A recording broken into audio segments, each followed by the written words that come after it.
بسم الله الرحمن الرحيم وبه نستعين أما بعد فأعوذ بالله من الشيطان الرجيم بسم الله الرحمن الرحيم ولنبلونكم بشيء من الخوف والجوع ونقص من الأموال والأنفس والثمرات وبشر الصابرين صدق الله العلي العظيم۔ آج کی اس باوقار اجلاس کے باوقار صدر محترم مخدوم گرامی قدر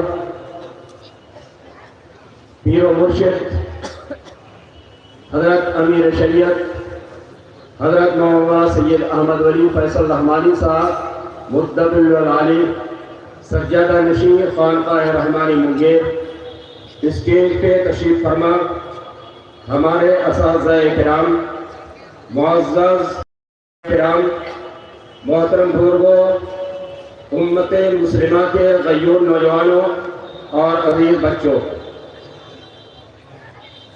یہ جامع رحمانی خانقاہ منگیر جس کا فیض صرف ہندوستان ہی نہیں بلکہ یہ کہا جائے کہ ہندوستان سے باہر پوری دنیا میں عام ہے۔ یہاں کے فیض یافتہ ہندوستان سے باہر دوسرے ملکوں میں بھی ہے۔ یہ جامع رحمانی کی عظمت اور اہمیت کی دلیل ہے۔ اس لیے ہم سب کی یہ ذمہ داری بنتی ہے کہ جو ہمارا روحانی اور علمی مرکز ہے اسے مضبوط بھی کریں اور اس سے اپنے رشتے کو بحال بھی رکھیں اور استحکام بھی بخشیں۔ تو سب سے پہلی میری آپ تمام حضرات سے درخواست ہے کہ یہ جامع رحمانی خانقاہ منگیر جو علمی اور روحانی مرکز ہے اس سے اپنے رشتے کو مضبوط کریں اور موجودہ امیر شریعت مفکر ملت حضرت مولانا سید احمد ولی فیصل رحمانی صاحب کے ہاتھوں کو مضبوط کریں، انہیں تقویت بخشیں۔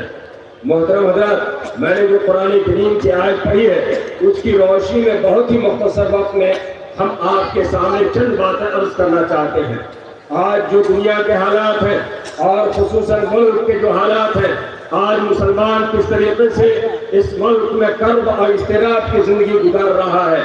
آج مسلمان آزمائشوں سے دوچار ہے، مختلف مسائل اور مشکلات میں مسلمان پھنسا ہوا ہے، لیکن آپ کو یہ سمجھنا ہوگا کہ یہ آزمائش ہے صرف موجودہ مسلمانوں پہ نہیں آئی ہے، اس سے پہلے بھی اسلام اور مسلمانوں کے سلسلے میں آزمائشیں آئی ہیں۔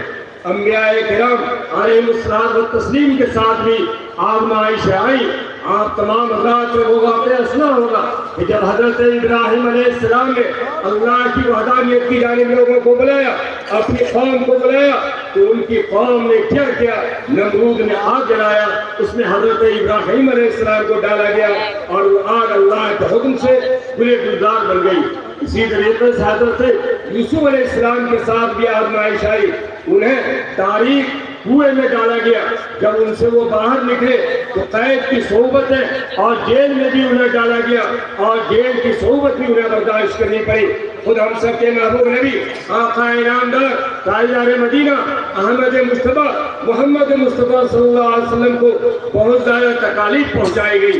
آپ حضرات کے درمیان وہ واقعہ ہوگا کہ طائف میں آپ صلی اللہ علیہ وسلم جب چلتے تھے طائف کی گلیوں میں تو آپ پر پتھر برسائے جاتے تھے، آپ خون سے لہو لہان ہو جایا کرتے تھے۔ حضرت بلال رضی اللہ تعالیٰ نے جب ایمان قبول کر لیا تو تپتی ہوئی ریت میں لٹایا گیا، ان کے جسم پہ کوڑے برسائے گئے۔ حضرت سمیہ رضی اللہ تعالیٰ نے جب ایمان قبول کر لیا تو ابو جہل نے اس کے نازک مقام میں نیزہ مارا، اور یہ پہلی خاتون ہے جس نے اسلام کی خاطر جام شہادت نوش کیا ہے۔ اور میرے کہنے کا مقصد یہ ہے کہ اسلام کی پوری تاریخ اس بات سے بھری ہوئی ہے کہ مسلمانوں کو اور صحابہ کو آزمائش کے دور سے اور انبیاء کرام علیہ الصلوۃ والتسلیم کو آزمائش کے دور سے گزرنا پڑا ہے۔ اسی لیے قرآن کریم میں آج سے تقریباً 1450 سال پہلے اللہ تبارک تعالیٰ نے قرآن کریم میں ارشاد فرمایا وَلَنَبْلُوَنَّكُمْ بِشَيْءٍ مِّنَ الْخَوْفِ وَالْجُوعِ وَنَقْصٍ مِّنَ الْأَمْوَالِ وَالْأَنفُسِ وَالثَّمَرَاتِ کہ ہم تمہیں ضرور آزمائیں گے، خوف کے ذریعے، بھوک کے ذریعے، مالوں میں کمی کر کے، پھلوں میں کمی کر کے ہم آزمائیں گے۔ ایسے موقع پہ اللہ نے حکم دیا کہ وَبَشِّرِ الصَّابِرِينَ، اور صبر کرنے والوں کے لیے بشارت ہے۔ گویا آج جو ملک میں حالات ہیں، ہم اور آپ کو اس سے مایوس ہونے کی ضرورت نہیں ہے۔ یہ حالات اس سے پہلے بھی آئے ہیں، بلکہ اس سے پہلے تو اس سے بھی خطرناک حالات تھے، لہذا ہم اور آپ کو مایوس ہونے کی ضرورت نہیں ہے، پست ہمت ہونے کی ضرورت نہیں ہے۔ ہم سب کے لیے اللہ تبارک و تعالیٰ نے قرآن عظیم جیسی مقدس ترین کتاب، زندہ و جاوید کتاب عطا فرمائی ہے۔ ہم سب کے لیے جناب محمد رسول اللہ صلی اللہ علیہ وسلم کی سنت اور سیرت ہے جو زندہ و جاوید ہے۔ ان کو نمونہ بنا کر، ان کے مطابق اپنی زندگی گزار کر انشاءاللہ ہمارا حالات کا مقابلہ کریں گے۔ یاد رکھیے یہ حالات اس لیے آئے ہیں کہ ہم زندہ قوم ہیں، اور حالات زندہ قومی پر آتے ہیں۔ ہمیں مایوس نہیں ہونا ہے، ان حالات کا مقابلہ ہمیں حوصلے کے ساتھ، ہمت کے ساتھ کرنا ہے۔ یاد رکھیے ان مسائل کو اپنے قوت بازو سے حل کرنا ہے۔ اور ہمارا آپ کے لیے بے انتہا خوشی کی بات ہے کہ ابھی جو موجودہ امیر شریعت ہے، سجدہ نشی ہے، اللہ تبارک تعالیٰ نے ان کے بزرگوں کی جو جرأت اور بے باکی ہے وہ ان کو مکمل طور پر ودیعت فرمائی ہے۔ اور الحمدللہ موجودہ امیر شریعت نے بہت ہی کم وقت میں جس جرأت اور بے باکی کا ثبوت دیا ہے وہ اپنے آپ میں ایک مثال ہے۔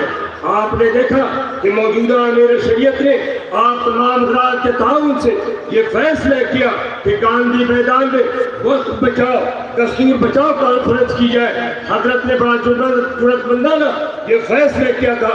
اس وقت ہم لوگوں کا دل ہل رہا تھا کہ حضرت نے یہ فیصلہ تو کر دیا ہے، پتہ نہیں یہ کانفرنس کامیاب ہوگی یا نہیں، لیکن حضرت نے کہا گھبرانے کی ضرورت نہیں ہے، آپ حضرات آگے بڑھیں، کوشش کریں۔ ہماری دعا، ہماری محنت آپ تمام حضرات کے ساتھ ہے۔ آپ تمام حضرات نے دیکھا کہ ماشاءاللہ آپ تمام حضرات کلمہ واحدہ لا الہ الا اللہ محمد رسول اللہ کی روشنی میں متحد ہو کر کے پٹنہ کے گاندھی میدان کو آپ نے بھر دیا ہے۔ یاد رکھیے یقیناً اس ملک میں قانون بے چارہ بن کر رہ گیا ہے، انصاف کا گلا گھونٹا جا رہا ہے، یہ ساری چیزیں اپنی جگہ ہے، لیکن ہمارا آپ کو یہ بھی سمجھنا ہوگا کہ کفر کے ساتھ تو حکومت چل سکتی ہے لیکن ظلم کے ساتھ حکومت نہیں چل سکتی ہے۔ انشاءاللہ ایک نہ ایک دن اس حکومت کا بھی خاتمہ ہونا ہے، لیکن ہم آپ کو صرف یہ کہنا چاہتے ہیں کہ حوصلے کے ساتھ آگے بڑھیے۔ ہمارے قائد بڑے حوصلہ مند ہے، جرأت مند ہے۔ انشاءاللہ جب جیسی ضرورت پڑے گی، حضرت جس طریقے سے پہلے ماضی میں جرأت مندی کا ثبوت کیا ہے، مضبوط فیصلہ لیا ہے، آج بھی جب ضرورت پڑے گی اور آگے جب ضرورت پڑے گی تو موجودہ امیر شریعت، مفکر ملت انشاءاللہ مضبوط فیصلہ لیں گے۔ ہم آپ سے صرف یہ کہنا چاہتے ہیں کہ جب بھی امارت شریعہ کی جانب سے اور خانقاہ رحمانی منگیر کی جانب سے آپ کو صدا لگائی جائے، آواز لگائی جائے، آپ اس آواز پر لبیک کہیے۔ انشاءاللہ جو حالات آئے وہ ضرور بدلیں گے اور ضرور بدلیں گے۔ اسی کے ساتھ ساتھ ایک بات کہہ کے میں اپنی بات ختم کر دینا چاہتا ہوں، جہاں میں حوصلے کے ساتھ رہنا ہے اور پرامید رہنا ہے، وہیں اپنے اعمال کی اصلاح بھی کرنی ہے۔ آج ضرورت اس بات کی ہے کہ ہم اور آپ اپنے اعمال کی فکر کریں، اپنے اعمال کو درست کریں۔ یہ خانقاہ ہماری جو مرکز ہے وہ اعمال کی درستی کا مرکز ہے، یہاں سے اعمال کی اصلاح کی جاتی ہے، تزکیہ نفس کیا جاتا ہے۔ اس لیے اپنے اعمال کی فکر بھی کرنی ہے۔ حالات اتنے خطرناک ہے، لیکن آج بھی ہمارا 5 وقت نماز پابندی سے مسجد میں جا کر نہیں پڑھ رہے ہیں۔ اے لوگوں، حالات کیسے بدلیں گے؟ اس لیے حالات کو بدلنے کے لیے ضروری ہے کہ پہلے ہمارا اپنے آپ کو بدلیں، اپنے اعمال کی اصلاح کریں، اور اس کے بعد موجودہ امیر شریعت کا جو فیصلہ ہو اس فیصلے پر ہمارا آپ عمل کریں۔ کیونکہ وقت زیادہ ہو گیا ہے اور حضرت مدت اللہ کی نصیحت بھی ہونی ہے اور دوسرا پروگرام بھی ہونا ہے، اس لیے میں انہی باتوں کے بعد اپنی بات کو ختم کرتا ہوں اور آپ تمام حضرات سے یہ درخواست کرتا ہوں کہ جب بھی امارت شریعہ کی جانب سے، خانقاہ رحمانی منگیر کی جانب سے آپ کو صدا لگائی جائے تو اس پر انشاءاللہ ہم اور آپ لبیک کہیں گے انشاءاللہ۔ ربنا آتنا فی الدنیا حسنہ وفي الآخرة حسنة وقنا عذاب النار